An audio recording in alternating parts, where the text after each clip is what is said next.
विपक्ष आपको ये जरूर बताएगा कि मोदी के दोस्त होने के बाद भी ट्रंप सरकार अवैध भारतीय प्रवासियों को क्यों लौटा रही है, लेकिन वो आपको ये नहीं बताएंगे कि अमेरिका के राष्ट्रपति बनते ही ट्रंप ने भारत के हित में कौन कौन से फैसले लिए।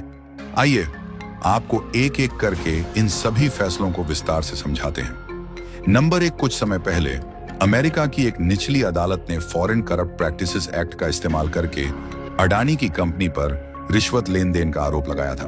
हालांकि राष्ट्रपति ट्रंप ने इस कानून पर रोक यह कहकर लगाई कि इसका गलत इस्तेमाल भारतीय उद्योगपतियों को निराधार आरोपों में फंसाने के लिए किया जाता है, ताकि कोई भारतीय उद्योगपति ताकतवर न बन सके। लेकिन हैरानी की बात यह है कि अमेरिका की एक अदालत के केस को लेकर कांग्रेस अपने ही देश की कंपनी को गिद्ध की तरह नोचने लगी थी।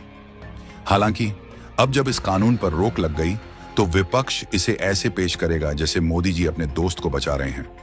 शायद कांग्रेस की कूटनीतिक सोच यहीं पर खत्म हो जाती है। नंबर 2, ट्रंप ने राष्ट्रपति बनते ही न केवल अमेरिका के डीप स्टेट संगठनों पर कार्रवाई की, बल्कि भारत को अस्थिर करने का धंधा चलाने वालों पर भी लगाम कस दी।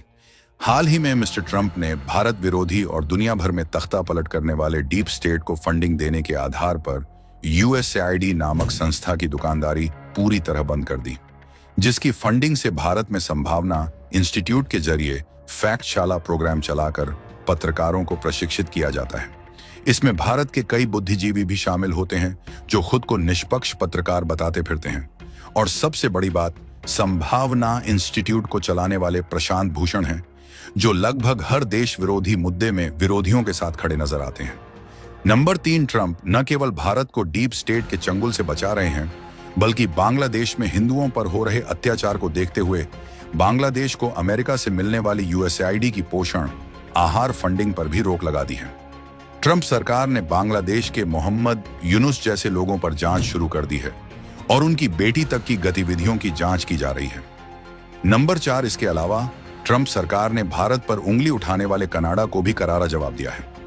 जस्टिन ट्रूडो, जो कुछ समय पहले तक भारत पर इल्जाम लगाकर अपनी पीठ थपथपा रहे थे, आज उनके पास ना अपनी कुर्सी बची है, उल्टा ट्रंप सरकार ने अब कनाडा से इंपोर्ट होने वाले स्टील पर 25% टैरिफ लगा दिया। क्या यह भारत के लिए अच्छा नहीं है? क्या यह मोदी सरकार के लिए एक बड़ी कूटनीतिक जीत नहीं है? मोदी जी के नेतृत्व में भारत आज उस मुकाम पर खड़ा है जहां दुनिया का एक शक्तिशाली देश उभरते हुए ताकतवर भारत के साथ कंधे से कंधा मिलाकर खड़ा है।